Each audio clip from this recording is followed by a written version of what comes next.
अस्सलाम वालेकुम क्लास। आज है हमारे पास लेक्चर नंबर 21 और जो टॉपिक हम आज कवर करेंगे वो है सर्चिंग एंड सॉर्टिंग। ठीक है, लैब में हमने इनको पार्शली विजिट किया था, मतलब डिटेल नहीं देखी थी, इनकी आइडियोलॉजी नहीं देखी थी कि किस प्रिंसिपल पे काम करते हैं या कैसे एल्गोरिथम वर्क करता है। हमने जस्ट कोडिंग एस्पेक्ट देख लिया था, किस तरीके से कोड होता है, और थोड़ी बहुत डिटेल मैंने बता दी थी। लेकिन आज हम इसको थॉरोली देखेंगे कि ये जो दो हमारे पास एल्गोरिथम है सर्चिंग एंड सॉर्टिंग के, ये किस तरीके से काम करते हैं। ठीक है, सर्चिंग और सॉर्टिंग क्यों ज़रूरी है इसकी मैं एग्जांपल ऑलरेडी दे चुका हूँ कि जहाँ पे भी आपके पास एरे या कलेक्शन ऑफ डेटा आता है तो वहाँ पे आपको उस कलेक्शन में हो सकता है कोई पर्टिकुलर रिकॉर्ड फाइंड आउट करना हो, तो आप जो है उस पे सर्चिंग का ऑपरेशन अप्लाई करते हैं। या हो सकता है कि आप उस डेटा को किसी पर्टिकुलर ऑर्डर में अरेंज करना चाहते हो। नॉर्मली हमारे पास ऑर्डर जो होता है काम का, वो या तो असेंडिंग ऑर्डर काम का होता है या डिसेंडिंग काम का होता है। ठीक है, many program execute more efficiently if the data they process are sorted before processing being। Sorting कह रहे हैं कि बाज़ औक़ात सपोर्ट करती है दूसरी चीज़ों को बेहतर एग्जीक्यूट होने में। इसकी मिसाल ऐसे ले सकते हैं कि आप अगर अपने मोबाइल फ़ोन में देखें तो आपका कॉन्टैक्ट लिस्ट है और वो ऑलरेडी सॉर्टेड है in ascending order from A to Z. ठीक है, यानी अगर आप उसमें से कोई एम से कैरेक्टर फाइंड आउट करना चाहते हो और उसमें सर्चिंग इम्प्लीमेंटेड है भी नहीं, ठीक है, उसमें सर्च का कोई ऑप्शन नहीं भी हो, तो आपको पता है कि अगर ए के बाद बी आएगा, बी के बाद सी आएगा एंड डी ई करते करते आप एम पर पहुंच के उस रिकॉर्ड को ढूंढ सकते हैं।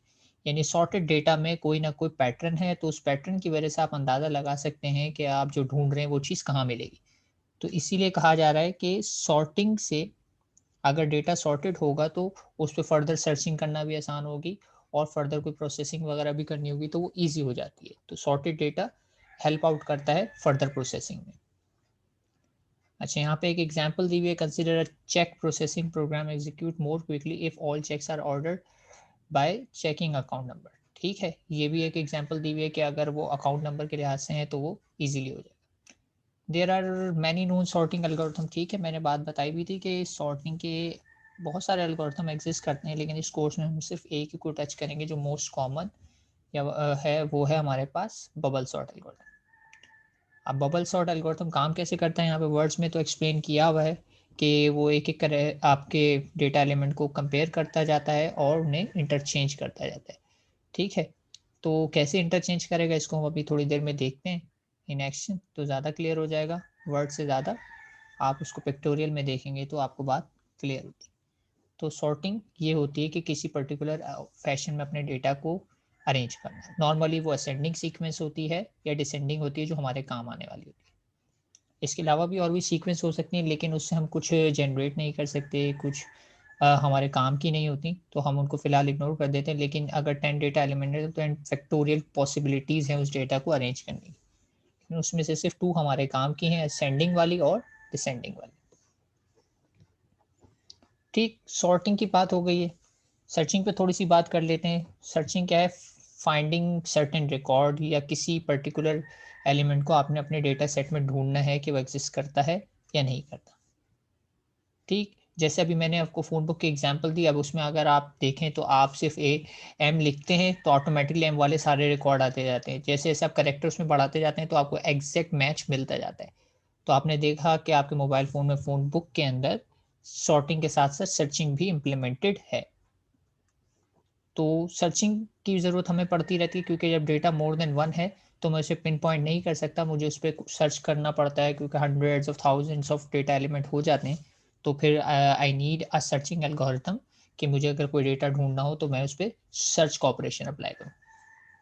ठीक है, यहाँ पे एक ऐसी एग्ज़ाम्पल दी हुई है, let A be a linear array से एन एलिमेंट, एन कितने भी हो सकते हैं जैसे कि मैंने बताया 100, 1000, 10,000, और अगर हम उसमें फाइंड करना चाहते हैं एक एलिमेंट, ठीक है, तो then we have to search for it. The search is successful if the data appears in A and then unsuccessful if not या otherwise। अब देखो, सर्च करने जा रहे होते हैं तो सर्च में हमेशा ना याद रखना, किसी भी किस्म का सर्चिंग एल्गोरिथम हो, हम यहाँ पे लीनियर सर्च कवर करेंगे, लेकिन कोई भी सर्चिंग एल्गोरिथम हो उसके 2 ही पॉसिबल आउटकम्स आते हैं।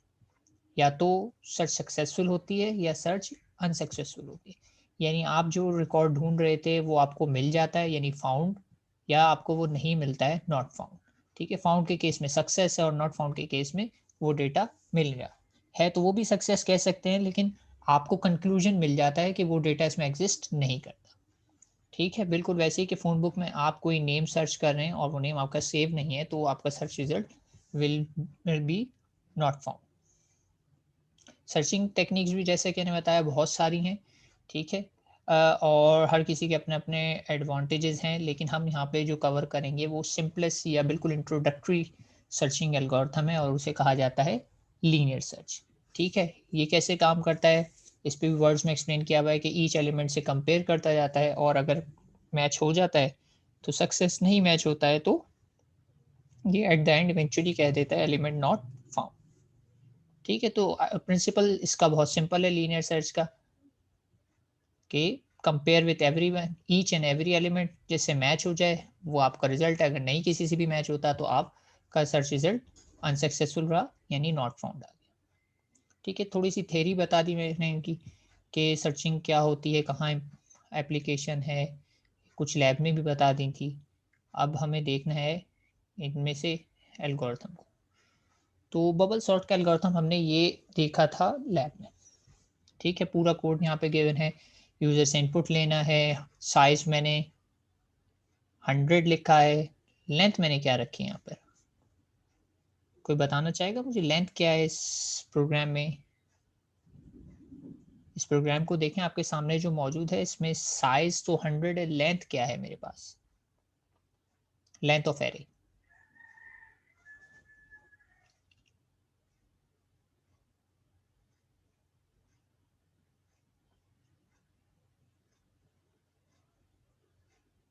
जी एनीवन?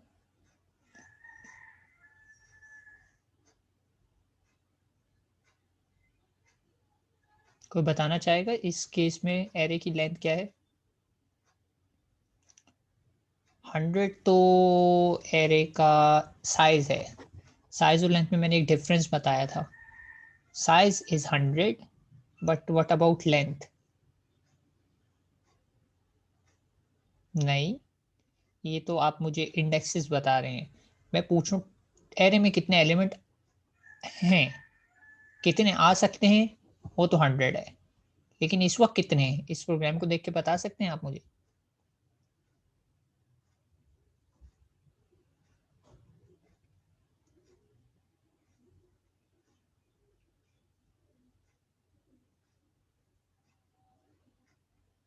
जी एनीवन? चलिए मैं बता देता हूँ कि आ तो इसमें 100 सकते हैं, लेकिन इस वक्त जितने एलिमेंट हैं वो हैं n, और n यूज़र पे डिपेंड कर रहा है कि यूज़र n क्या एंटर करेगा। मैंने बात बताई थी कि, और लिखा हुआ भी सामने एंटर नंबर ऑफ एलिमेंट, तो इसमें कितने एलिमेंट आ सकते हैं ये यूज़र डिसाइड करेगा, लेकिन वो ज़्यादा से ज़्यादा 100 हो सकते हैं, उससे ज़्यादा नहीं हो सकते। ठीक है, तो ध्यान रहे लेंथ और साइज में फ़र्क है। फिर रिपीट कर देता हूँ, साइज है मैक्सिमम आपका एरे कितने स्टोर कर सकता है, और लेंथ ये है कि उस मैक्सिमम में से आपने कितने एक्चुअली स्टोर किए हुए हैं। ठीक, तो लेंथ हमेशा जो है साइज से कम होती है या इक्वल भी हो सकती है अगर फुल्ली यूटिलाइज हो। ठीक है, अगर इस केस में मैं 100 कर दूंगा इनकी वैल्यू तो लेंथ इक्वल्स टू साइज हो जाएगा, वरना लेंथ यूजुअली जो है साइज से कम ही रहती है। ठीक है, मैंने यूजर से इनपुट लिया, स्कैन एफ किया सिंपली एरे के अंदर, मैं हाईलाइट करता जाता हूँ। यहाँ पे मैंने यूजर से लेंथ मालूम कर ली, लेंथ मुझे मिल गई, तो फिर मैंने एक लूप लगा दी और यूजर से कहा कि बस अब आप जो है ना एंटर करना शुरू करें नंबर।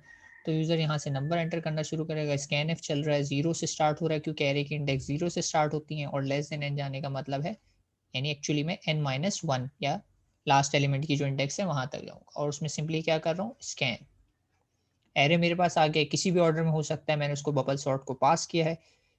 बबल सॉर्ट के फंक्शन को मैं दो चीज़ें पास कर रहा हूँ, एरे का बेस एड्रेस, ठीक है, जो कि बताएगा एरे स्टार्ट कहाँ से हो रहा है, और एन नंबर ऑफ एलिमेंट मुझे ये बताएंगे कि टोटल कितने एलिमेंट है, उतने ऐड कर दूंगा बेस में, तो मुझे एंडिंग पॉइंट भी मिल जाएगा, यानी स्टार्टिंग और एंडिंग पॉइंट दोनों मिल जाएंगे, और उसकी बेस पे बबल सॉर्ट का एल्गोरिथम इसे सॉर्ट कर देगा, और सॉर्ट होने के बाद कहीं से कुछ रिटर्न होकर नहीं आ रहा क्योंकि मैंने एड्रेस पास किया था, तो पास बाय रेफरेंस है। जो चीज़ें इसमें बबल सॉर्ट में के फंक्शन में करूँगा वो एक्चुअल वाले एरे में रिफ्लेक्ट होंगी।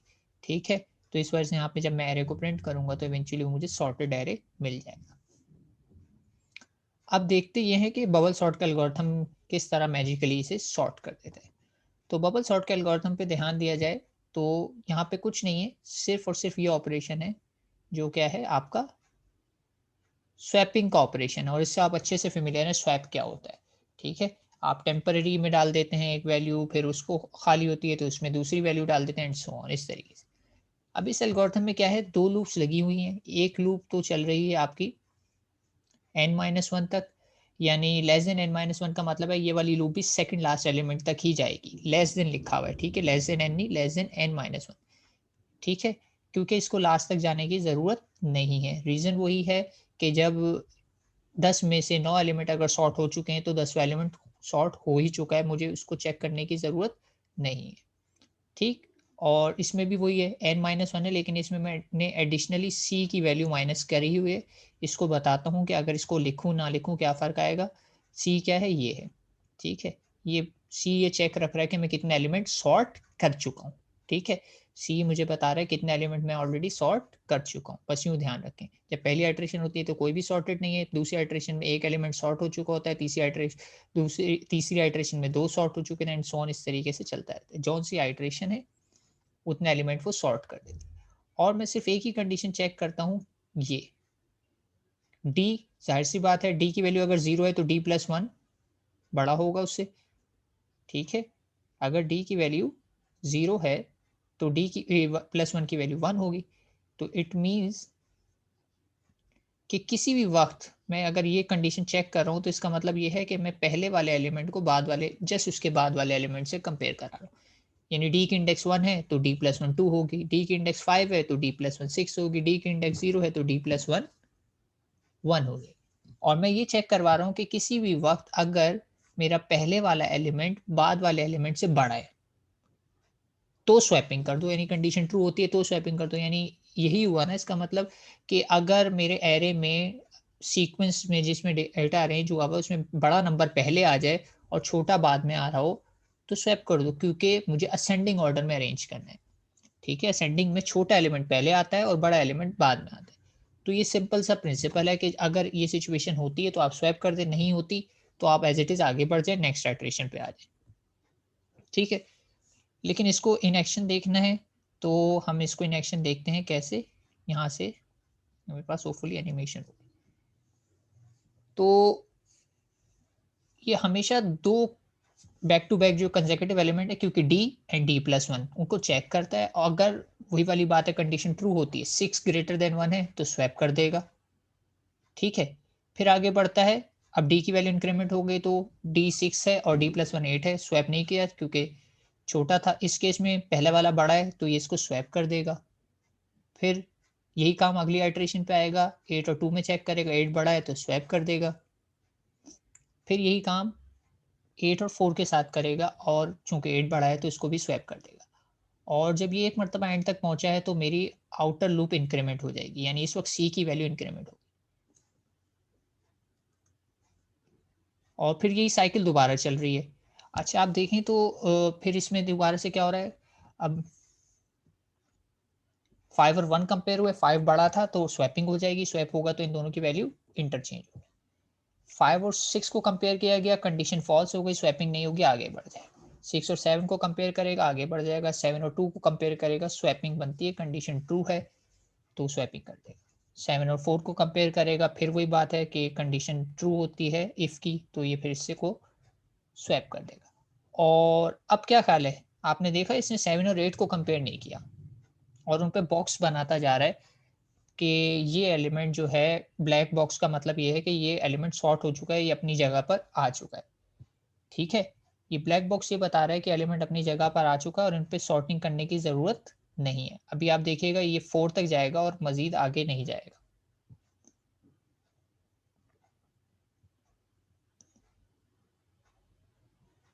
ठीक है, अब इसने 6 भी कह दिया, सॉर्ट हो चुका है। 3 आइटरेशन में इसने 3 एलिमेंट सॉर्ट कर दिए और अब सिर्फ 5 पे चेकिंग कर रहा है और बाकी एलिमेंट्स पे चेकिंग नहीं कर रहा।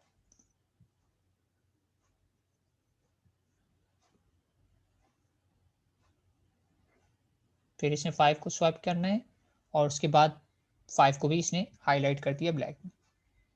तो आपका क्या ख्याल है कि ये जो ब्लैक बॉक्स बना रहा है और एंड तक नहीं जा रहा, ये क्यों हो रहा है? मेरे एल्गोरिथम में ऐसी क्या चीज़ है जिसकी वजह से ये एंड तक नहीं जा रहा हर मर्तबा? लूप्स को देख के आप बता सकते हैं कि क्या ऐसी चीज़ है, कौन सा ऐसा फैक्टर है जिसकी वजह से हमेशा ये एंड तक नहीं जाता? ठीक है, एक और मरतबा एनिमेशन चल रही है, सॉर्ट हो चुका था, सारे एलिमेंट अपनी प्लेस पर थे। अब आपसे क्वेश्चन ये है कि देखिए पहली आइटरेशन में बिल्कुल एंड तक जाएगा, यानी डी की वैल्यू अगर आप देखें डी की वैल्यू, तो डी हमेशा सेकंड लास्ट तक जाता है। अच्छा मैं बताता हूँ, अभी आप फोकस कीजिएगा कि ये वाला बॉक्स जो है, जो पहले वाला बॉक्स है, वो ज़्यादा से ज़्यादा यहाँ तक जा सकता है। ठीक है, पहले वाला बॉक्स ज़्यादा से ज़्यादा यहाँ तक जा सकता है, तभी तो D+1 पॉसिबल होगा। अगर मेरा ये वाला लूप लास्ट लोकेशन तक जा सकता, यानी यहाँ तक, तो उस केस में मैं फिर D+1 क्या करता? D+1 तो कुछ भी नहीं होता। तो इसी वजह से मैंने लूप में क्या लिखा है, n-1, यानी n-1 से पीछे ही रहना है, यानी एक्चुअली n-2 तक जाना है, यानी सेकंड लास्ट एलिमेंट तक।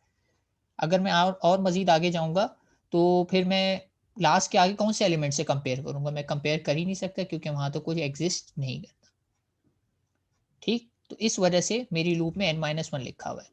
और ये वाली लूप एक मर्तबा कम इसलिए चल रही है, आउटर लूप ये बता रही है कि हमेशा जब भी आउटर लूप चेंज इंक्रीमेंट होती है, ये बताती है कि एक एलिमेंट सॉर्ट हो चुका है। ठीक है? तो अगर आउटर लूप में मेरे पास इसमें देखा जाए तो एग्ज़ाम्पल में 8 एलिमेंट्स हैं, तो आउटर लूप में अगर मैं 7 टाइम्स चलाऊँगा तो 7 एलिमेंट सॉर्ट हो जाएँगे। तो जब 7 एलिमेंट सॉर्ट हो जाएँगे तो 8वाँ एलिमेंट मुझे सॉर्ट करने की ज़रूरत नहीं है क्योंकि वो अकेला ही बचा है। वो किससे कंपेयर करे? किसी से करने की ज़रूरत नहीं क्योंकि बाकी सारे तो अपनी प्लेस पर हैं।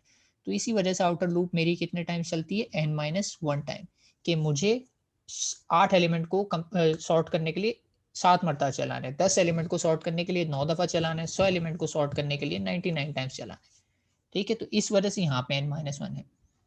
और रही बात कि ये सी क्या कर रहा है, तो वो जो अभी मैंने आपसे सवाल किया कि आपका क्या ख़्याल है कि ये मेरा देखें, अगर पहली आइटरेशन में मैं चेक करूँ, सी की वैल्यू ध्यान रहे पहली आइटरेशन में 0 है, ठीक है? तो डी की वैल्यू बनती है लेस देन 7। तो आप देखें ये क्या 7 तक जाता है? तो ये डी की वैल्यू फाइनली 7 हो गई इस जगह पे। लेस देन 7, सॉरी 6 तक जाएगा, तो लेस देन 7 हो गई और उसके बाद ये आउट 8 पे इसने हाईलाइट कर दिया और आइटरेशन चेंज हो गई। अब सी की वैल्यू ध्यान रहे यहाँ पे हो चुकी है 1। सी की वैल्यू यहाँ पे हो चुकी है 1।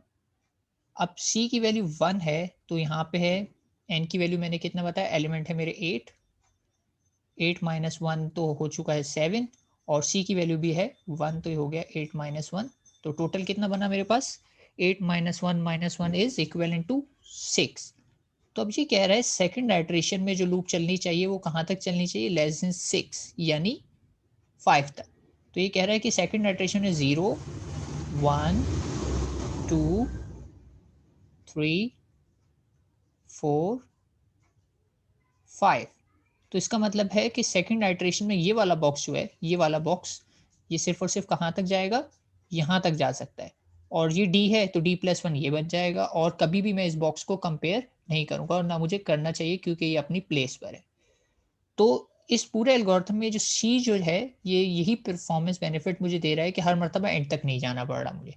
क्योंकि अगर मैं एंड तक चला भी जाऊँ तो कंपैरिज़न करेगा, कंपैरिज़न करने के बाद सॉर्टिंग नहीं होगी क्योंकि डेटा वहाँ पे ऑलरेडी सॉर्टेड है। बबल सॉर्ट में जब डेटा सॉर्ट होता जाता है तो उस डेटा को ये एंड की तरफ से सॉर्ट करना शुरू करता है। ये सबसे बड़ा पहले, फिर उसके बाद सेकंड लार्जेस्ट, फिर third largest and so on, आहिस्ता-आहिस्ता स्मॉलेस्ट की तरफ आ जाता है। तो बात समझ में आ रही है कि ये जो सी का फैक्टर था यहाँ पर, ये अगर मैं हटा देता हूँ तो मेरा एल्गोरिथम हर मर्तबा क्या करेगा, आखिर तक जाएगा, यानी यहाँ तक जाएगी डी की वैल्यू।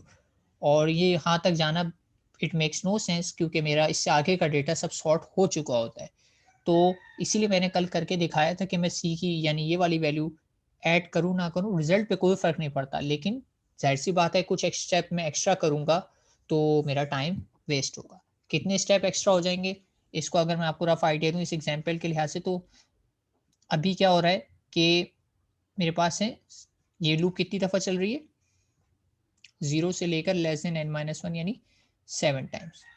ठीक है, ये तो 7 टाइम चल रही है। और इसको देखा जाए तो ये भी फिर कहाँ से, 0 से लेकर लेस देन n-1, n-1 का मतलब एक्चुअली ये इसको मैं सही कर देता हूँ, लेस देन n-1 का मतलब है 6 और ये भी लेस देन n-1 का मतलब है 6। तो 0 से 6 टोटल बन गया मेरे पास 7। तो आउटर लूप भी 7 टाइम चल रही है और इनर लूप भी 7 टाइम चल रही है। तो टोटल कितने टाइम लूप चलेगी आपको पता है, सिंपल फॉर्मूला होता है कि outer loop multiply by inner loop की आइट्रेशन, क्योंकि हर आउटर लूप की एक आइट्रेशन पे इनर लूप 7 टाइम चल रही है। तो 7 7 जार 49। तो अगर मैं सी का फैक्टर इंट्रोड्यूस नहीं करूंगा तो ये जो इफ स्टेटमेंट है ये 49 टाइम्स चलेगा। ठीक है, उम्मीद करता हूँ यहाँ पे किसी को कंफ्यूजन नहीं होगी। हमने जब नेस्टेड लूप पढ़ी थी तो हमने ये बात देखी थी, सेट्स बना के भी मैंने आपको दिखाया था कि outer loop multiply by inner loop product होता है तो मुझे ये नंबर मिल जाता है। और इस केस में दोनों 7 टाइम्स चल रही हैं तो ऐसे ही है। अभी मैंने सी का फैक्टर हटा दिया, यहाँ पे सी का फैक्टर नहीं है। लेकिन अगर मैं सी का फैक्टर इंट्रोड्यूस कराऊंगा तो पहली दफ़ा तो चलेगी 7 टाइम, लेकिन अगली मरतबा सी की वैल्यू एक इंक्रीमेंट हो जाएगी तो वो चलेगी +6 टाइम। फिर अगली मरतबा सी का फैक्टर और इंक्रीमेंट हो जाएगा तो वो चलेगी +5 टाइम। फिर अगली मरतबा क्या होगा, +4 टाइम। फिर अगली मरतबा सी की वैल्यू और इंक्रीमेंट होगी तो वो +3 टाइम्स चलेगी। और फिर अगली मरतबा इंक्रीमेंट होगी तो वो +2 टाइम चलेगी। और फिर लास्ट क्या होगा, आखिरी आइट्रेशन में सिर्फ और सिर्फ एक ही दफ़ा चलेगी। तो अगर आप इन सब नंबर्स को ऐड कर लें तो मुझे बताइए क्या रिजल्ट बनता है। ये बन जाता है 7 + 7 + 7 21 और 21 + 4 बन गया मेरे पास 24। तो इसका रिजल्ट आ रहा है मेरे पास टोटल 24। अब आप कंपेयर कर लें कि 24 साइकिल्स टाइम लूप चलना बेहतर है या 49 टाइम्स लूप चलना बेहतर है, कौन सा वाला फास्ट है, कौन सा कम टाइम ले रहा है, आप कंक्लूड करके बताएं। टाइम की बात की जाए से चले मैं एक यूनिट दे देता हूँ, मैं कहता हूँ लूप चल ले, एक मरतबा इफ स्टेटमेंट चलता है ना वो 1 सेकंड लेता है, तो 49 चलने में 49 सेकंड और 24 चलने में 24 सेकंड्स। अब बताइए मुझे कौन सी वाली अप्रोच ज़्यादा बेहतर है या कौन सा सॉफ्टवेयर आप प्रेफर करेंगे, ऊपर वाली अप्रोच या नीचे वाली अप्रोच। ठीक है, डेफिनेटली ये तो क्लियर विनर है 24 सेकंड। 24 सेकंड का मतलब ये है कि मैं खामखाई, मुझे पता है रिजल्ट आ चुका है, एक्स्ट्रा प्रोसेसिंग नहीं करना चाहूँगा। क्यों करूँगा जब मेरे पास रिजल्ट जल्दी आ गया है, तो इट मेक्स नो सेंस। तो इसी वजह से इस एल्गोरिथम में ये जो आपका सी वाला फैक्टर है इंट्रोड्यूस करवाया गया। अगर ये सी का फैक्टर ना हो तो मैं 49 टाइम्स काम कर रहा हूँगा इस पर्टिकुलर एग्जाम्पल के लिए। तो ये -c से ये फर्क आता है कि 49 से मैं 24 पर आ जाता हूँ। ठीक है, तो ये फ़र्क आता है परफॉर्मेंस का इस सी की वजह से। अगर आप कहीं इंटरनेट पे देखेंगे आपको बबल सॉर्ट के बहुत सारे वेरिएंट और सॉल्यूशंस मिलेंगे अलग-अलग तरीके के। कहीं पे सी वाला फैक्टर होगा, कहीं पे नहीं होगा, कहीं पे हो सकता है यहाँ पे लिस्ट में दोनों जगह देखें मैंने डी और D+1 रखा हुआ है। कुछ वेरिएंट्स हो सकता है आपको सी और डी मिल जाएँ। तो इसके बहुत सारे वेरिएंट्स इंटरनेट पे मौजूद हैं। लेकिन मैंने सबसे सिंपलेस्ट वाला वेरिएंट यहाँ पे आपको समझाया है, क्योंकि जब सिंपल सॉल्यूशन मौजूद है तो हमें डिफिकल्ट सॉल्यूशन पे जाने की ज़रूरत क्या है। वो कहते हैं ना कि simplicity is the ultimate sophistication. ठीक है, सिंपल होना ही एक सोफिस्टिकेशन होता है। तो कोडिंग में हमेशा याद रखें, कोशिश ये करनी होती है कि मैं सिंपल सॉल्यूशन बनाऊँ, क्योंकि मेरे लिए भी आसान है और सिस्टम के लिए भी आसान है। वरना मैं कॉम्प्लिकेटेड बनाऊँगा, मेरे लिए अंडरस्टैंड करना भी मुश्किल है और कंप्यूटर को भी उसको एग्जीक्यूट करना मुश्किल होगा। तो जितना स्ट्रेट फॉरवर्ड सॉल्यूशन होगा वो उतना ही अच्छा सॉल्यूशन कहलाएगा। लेकिन ये भी एक आयरनी है कि ऑलवेज हमारे पास सिंपलेस्ट सॉल्यूशन बेस्ट नहीं होते, क्योंकि सिंपलेस्ट सॉल्यूशन से हमारा काम नहीं चल रहा होता। ये हो सकता है अगर मैं सिंपलेस्ट करता और सिंपलेस्ट में मेरा टाइम 49 से बढ़ के 100 हो जाता, तो फिर मैं सिंपलेस्ट सॉल्यूशन को प्रेफर नहीं करता। फिर मैं कहता कि कॉम्प्लेक्स करने में अगर मुझे कुछ हासिल हो रहा है तो मैं कॉम्प्लेक्स की तरफ। ठीक है, लेकिन हमेशा मोटिवेशन ये होनी चाहिए कि सिंपल सॉल्यूशन करें, क्योंकि अगर आप सिंपल सॉल्यूशन नहीं कर सकते तो इसका मतलब है कि आपको बात सही से समझ में आई ही नहीं है। ठीक है, वो कहते हैं ना कि अगर आप किसी को कोई चीज़ समझा रहे हैं और उसको सिंपल करके ना समझा सकें तो एक्चुअली आपको भी खुद वो समझ में नहीं आई। तो उम्मीद करता हूँ कि मैंने काफ़ी सिंपल करके आप लोगों को समझा दिया है। क्योंकि ये बात मुझे समझ में आई हुई है। तो अगर किसी को इसमें अभी भी क्यूरी है कि ये एल्गोरिथम कैसे काम कर रहा है, तो मुझसे पूछ सकता है। ये एनिमेशन मैंने दिखा दी कि इस तरीके से स्टेप बाय स्टेप एग्जीक्यूट होता है। तो अगर किसी को कोई इसमें क्यूरी है तो पूछ लीजिए, वरना फिर हम अगली स्लाइड पे चलते हैं। लैब में मैं ऑलरेडी से रन करके दिखा चुका हूँ। अब आप लोगों का लैब का टास्क है, तो इसलिए मैं अभी बताऊंगा नहीं कि ये असेंडिंग के लिए है। डिसेंडिंग के करने के लिए इसमें सिर्फ और सिर्फ एक माइनर चेंजेस भी नहीं, एक चेंज आएगा। और वो चेंज क्या है वो आप लोग खुद देखिएगा कि ये डिसेंडिंग में काम कैसे करता है। ठीक है, डेटा टाइप में यहाँ पे लॉन्ग का वर्ड यूज किया गया है। लॉन्ग बेसिकली इंटीजर्स से बड़ा डेटा टाइप है, यानी बड़ा नंबर भी दे सकते हैं। यानी इसमें सिर्फ 10-20 नहीं, थाउजेंड्स एंड 10,000s जितने नंबर भी दिए जा सकते हैं, इसलिए यहाँ पे लॉन्ग है। ठीक है, तो कोई कंफ्यूजन है क्लास इस टॉपिक में, या क्लियर है या कंफ्यूजन है, कुछ भी आप हिंट दीजिए ताकि फिर मैं आगे बढ़ सकूँ।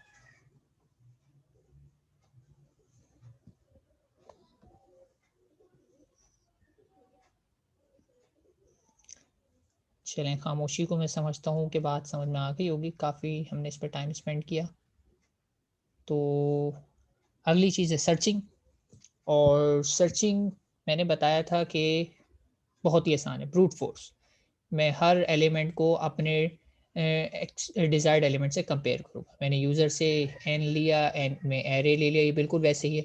फिर यूज़र से मैंने एक और एलिमेंट लिया। मैंने यूज़र से बोला कि आप मुझे बताएं कौन सा एलिमेंट ढूंढना है। इस एलिमेंट को मैंने इस एरेस के अगेंस्ट कंपेयर कराया है। और कंपेयर होने के बाद अगर वही वाली बात है कि मुझे मिल जाता है तो सक्सेस है, नहीं मिलता है तो फेलियर है। और कंपेयर कैसे करा रहा हूँ, शुरू होता हूँ बिल्कुल ज़ीरो से और एंड तक। देखिए इसमें मैं एंड तक ही जाऊँगा। लेस देन एंड का मतलब है लास्ट इंडेक्स। और सिंपली एरे के हर एलिमेंट को कंपेयर करा रहा हूँ इस सर्च वाले एलिमेंट से। तो जहाँ पे ये कंडीशन ट्रू हो गई, मैं मैसेज प्रिंट कर दूंगा कि एलिमेंट मिल गया, इस लोकेशन पे मिल गया, और ब्रेक खत्म हो गया। लेकिन अगर ये कंडीशन कभी भी ट्रू नहीं होती तो सी की वैल्यू बढ़ते बढ़ते आखिरकार इवेंचुअली इक्वल्स टू एन हो जाएगी। और इक्वल्स टू एन हो जाएगी तो मेरी वाली कंडीशन ट्रू हो जाएगी। और लूप से बाहर आके मैं ये मैसेज डिस्प्ले करा दूंगा कि एलिमेंट नॉट फाउंड। ठीक, इसको भी मेरे पास एनिमेशन मौजूद है आई थिंक, तो देख लेते हैं। तो इसमें ये 33 को सर्च कर रहा है और देखें किस तरीके से सर्च कर रहा है। ब्रूट फोर्स तरीका है, कंपेयर करता जाता है जब तक कि रिजल्ट मिल ना जाए। या तो रिजल्ट मिल जाएगा एरे के अंदर, या पूरा का पूरा एरे चेक कर लिया जाएगा और रिजल्ट नहीं मिलेगा। तो ये बहुत सिंपलेस्ट और ब्रूट फोर्स तरीका है सर्च करने का। मैंने एग्जांपल भी दी थी लैब में आप लोगों को। क्लास में अगर मुझे किसी रोल नंबर को ढूंढना है और मैं ब्रॉडकास्ट नहीं कर सकता, अटेंडेंस के फैशन में ब्रॉडकास्ट नहीं कर सकता, तो मुझे एक एक करके सबसे पूछना पड़ेगा, starting from first element towards last element. जो मेरे पास बैठा हुआ है सबसे आगे से उससे पूछूंगा, फिर उसके बराबर, फिर उसके बराबर, फिर नेक्स्ट नेक्स्ट करता जाऊंगा, एक एक करके आगे बढ़ता जाऊंगा जब तक कि सारे स्टूडेंट से पूछना लूं। तो अगर मुझे रिजल्ट मिल जाता है बीच में तो सक्सेस है। इस पर्टिकुलर एग्जाम्पल में 33 ढूंढा जा रहा है, देखें 33 मिल जाता है तो सक्सेस हो जाती है, और मैं उसके बाद वाले एलिमेंट्स को सर्च नहीं करता, क्योंकि इट मेक्स नो सेंस कि मुझे अगर रिजल्ट मिल गया है तो मैं खाम का टाइम वेस्ट करूं और आगे के एलिमेंट्स को भी सर्च करूं। अब ये मेरी लक की बात है कि हो सकता है 33 मुझे पहले ही नंबर पे मिल जाता, या हो सकता है 33 मुझे लास्ट इंडेक्स पे मिलता, या हो सकता है इन बिटवीन मिलता जैसे इस केस में मिला है। तो it's a matter of probability, कभी भी डेटा किसी भी ऑर्डर में हो सकता है और कहीं से भी मिल सकता है। ठीक है, तो सर्चिंग में एज सच कोई वो नहीं है कि आप कुछ प्रेडिक्ट कर सकें इसमें। और अब वही वाली बात है कि आप कौन सा डेटा सर्च कर रहे हैं और आपका डेटा किस फैशन में अरेंज है, कुछ भी हो सकता है। तो इट्स ऑल अबाउट प्रोबेबिलिटी, कुछ भी आ सकती है। लेकिन वर्स्ट केस ये हो सकता है कि डेटा मिले ही ना। यानी इसमें मैं 33 ढूंढ रहा हूँ, अगर मैं से इसमें 20 ढूंढ रहा होता तो आप पूरा एरे चेक कर लेते और मुझे रिजल्ट नहीं मिलता। तो उस केस में मैं मैसेज दे देता कि एलिमेंट नॉट फाउंड। लैब में आपको इसका एक टास्क दिया गया था जिसमें इसका फंक्शन बनाना है, तो उसमें आप कैसे बताएंगे कि एलिमेंट फाउंड है या नॉट फाउंड है। हिंट दे देता हूँ एक, कि अगर आपको एलिमेंट मिल जाता है, ठीक है, बहुत ध्यान से सुनिएगा बात, एलिमेंट मिल जाता है तो इसका मतलब है आपने उस फंक्शन से उसकी इंडेक्स रिटर्न करानी है। और इंडेक्स का मतलब है या तो वो 0 होगी, या 1 होगी, 2 होगी, 3 होगी, 4 होगी, या जितने भी पॉजिटिव नंबर। लेकिन अगर नहीं मिलता है तो उस केस में आप क्या रिटर्न कराएंगे, उस केस में आपको हिंट ये है कि इस फेलियर के केस में आप हमेशा लोकेशन में नेगेटिव नंबर रिटर्न करा दें, क्योंकि एरे के अंदर कभी भी नेगेटिव नंबर की इंडेक्स नहीं होती। ठीक है, बात ध्यान रखना, एरे के अंदर कभी भी नेगेटिव इंडेक्स नहीं होती, क्योंकि काउंटिंग एरे की 0 से स्टार्ट होती है और सारी की सारी इंडेक्स पॉजिटिव होती है। तो फंक्शन में आप रिटर्न में जब उसकी इंडेक्स रिटर्न करा रहे हो फेलियर के केस में, तो आप नेगेटिव नंबर रिटर्न करा दें। तो नेगेटिव नंबर ये इंडिकेट करता है कि एलिमेंट नॉट फाउंड, क्योंकि इंडेक्स कभी भी नेगेटिव नहीं होती। ठीक है, ये एक हिंट दिया मैंने इसको फंक्शन में कन्वर्ट करने के लिए, कि आप अगर इसको फंक्शन में करेंगे तो आप इस तरीके से कर सकते हैं। ठीक है, मेरा नहीं ख्याल इसमें कोई इतना ज़्यादा बात समझाने के लिए है, लेकिन फिर भी अगर आप लोगों को कोई इसमें क्वेरी बन रही है तो आप लोग पूछ सकते हैं। Most welcome.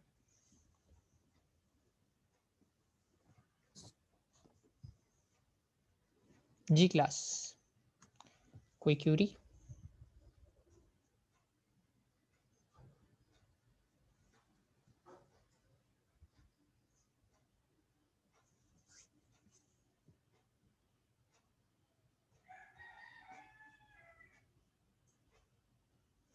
जी क्लास, कोई क्वेरी है किसी को? कुछ तो पूछा करें, क्योंकि फिर ऐसा ना हो कि एग्जाम में फिर मुश्किल आ जाए इस मरतबा। चलिए ठीक है, तो ये लेक्चर तो हमारा यहीं तक था। इसके आगे भी लेक्चर है, लेकिन उसको मैं बाद में बताता हूँ। तो फिलहाल इस लेक्चर से इतना ही था। छोटा लेक्चर इसलिए हो गया क्योंकि ये टॉपिक हम ऑलरेडी लैब में देख चुके हैं, तो ज़्यादा मुझे टाइम इसमें नहीं लगा। अगर ये पहले थ्योरी में हो जाता तो हम थ्योरी में ज़्यादा टाइम सर्व करते, लैब में हमारे पास टाइम बच जाता। तो अगर आप लोगों को कोई क्वेरी नहीं है, कोई कन्फ्यूजन नहीं है, तो फिर till next time, signing off, अल्लाह हाफिज़।